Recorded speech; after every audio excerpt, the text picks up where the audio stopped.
Okay, so we have seen how given a periodic function of which is reasonable, it's a reasonable periodic function. It's possible to write it as a Fourier series, right? So we first started with functions with period 2 pi and wrote it in terms of cosines and sines, and then we relaxed this need for the period to be 2 pi. We said, okay, an arbitrary period can still be, there's a rescaling that one can do, and still a function with an arbitrary period can be expanded in terms of sines and cosines, right? So the whole prescription has been laid out. So a natural question which appears is, what happens if your function is non-periodic, right? Is there some notion of, which is similar, which like that of Fourier series, which can be generalized for a non-periodic function, right? So which is the subject matter of this lecture.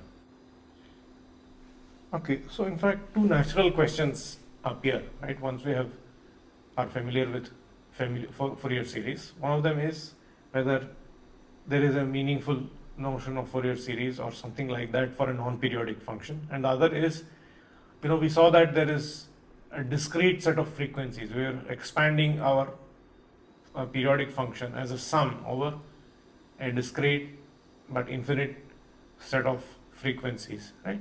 But now the question is there some scenario in which this sum will become an integral, meaning that the frequencies allowed would be continuous in nature, right? So it's a continuous infinity and not just a discrete infinity, right? It turns out that both these questions are related, right? And their answers are basically the same, and so that's the notion of the Fourier transform, right? So we'll describe how, if you take a limit in an appropriate way, the Fourier sum will become an integral, which goes by the name of a Fourier transform, right? So let's start by recalling how, if you have a periodic function with period 2L, it can be expanded as a summation over n Cn e to the I n pi x over L, where these coefficients Cn are written down as these integrals 1 over 2L integral minus L to L f of x e to the minus I n pi x by L dx,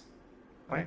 So when this sum is generalized to an integral, we have, the definitions are modified like here. So f of x is now a sum, right? So the coefficients now become a function g of alpha. So this n is gone. So in place of n pi over L, you have an alpha, and alpha takes all possible values from minus infinity to plus infinity, all continuous values, real values from minus infinity to plus infinity, and you have g of alpha e to the I alpha x d alpha.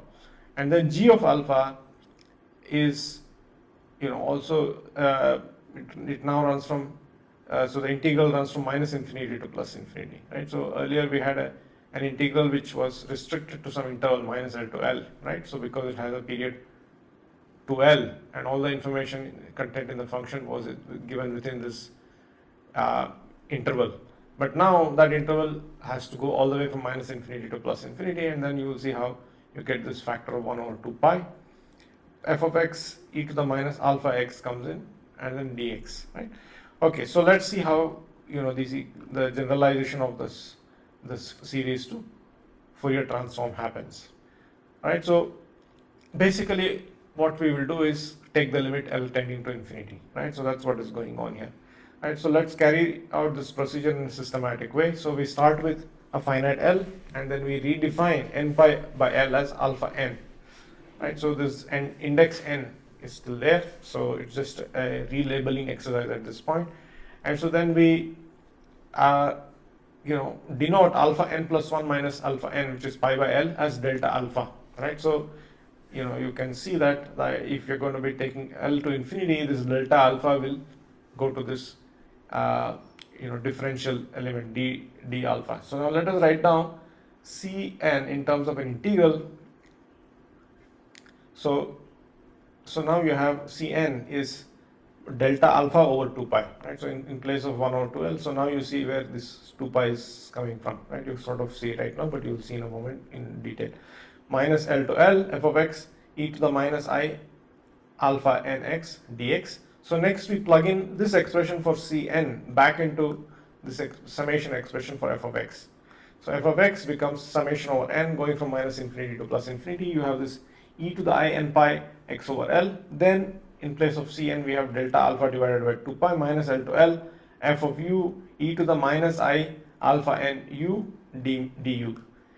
So we have f of x is equal to summation over n delta alpha over 2 pi integral minus L to L f of u, right? So we bring in this this factor exponential I to the I times n pi x over L in here, and then we join these two, and then we just have e to the I alpha n x minus u, right? So here of course we have identified n pi by L as just alpha n. So now we have this expression for f of x where there is a sum and an integral, right? So thus we can rewrite the same thing as summation over n delta alpha divided by 2 pi, and there is a function of alpha n, right?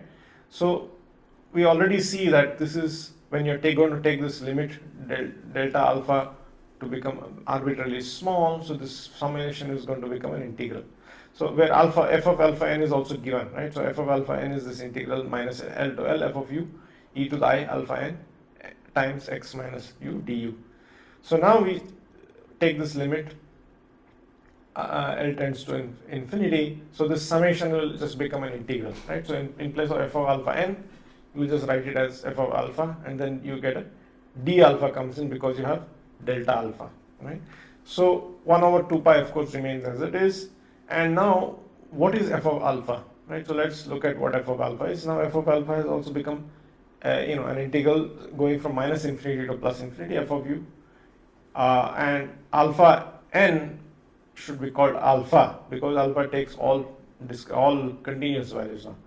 And so the definitions of the Fourier transform, inverse Fourier transform, everything follows immediately, right? So but we have to just identify these quantities properly. So in order to do this, let us define g of alpha is 1 over 2 pi times f of alpha times e to the minus I alpha x. So then we see that you have 1 over 2 pi is here, and then f of alpha is here, right? So in place of f of alpha you plug in so this integral, and then this factor basically cancels one of these factors, and then you're just left with integral minus infinity to plus infinity f of u times e to the minus I alpha u du, right? So u is a dummy variable, right? So it's convenient to use u here, and anyway it's getting integrated out, and then there's also this overall factor 1 over 2 pi, so which is really the same as the definition for g of alpha that we have used, right? Except that in place of x, so here we had f of x and e to the minus I alpha x dx, but here we have u in place of that. So it doesn't matter whether you integrate over u or whether you integrate over x, as long as you are consistent with the way you're doing it. So g of alpha is called the Fourier transform of this function f of x, where f of x itself is written in terms of this Fourier coefficients, right? If you wish, you can think of this g of alphas as Fourier coefficient, but actually it's called a Fourier transform, right? And now it's an integral, and it runs from minus infinity to plus infinity, and g of alpha times e to the I alpha x d alpha, right? So this is the idea of Fourier transform, which is a generalization of the notion of a Fourier series. That's all for this lecture. Thank you.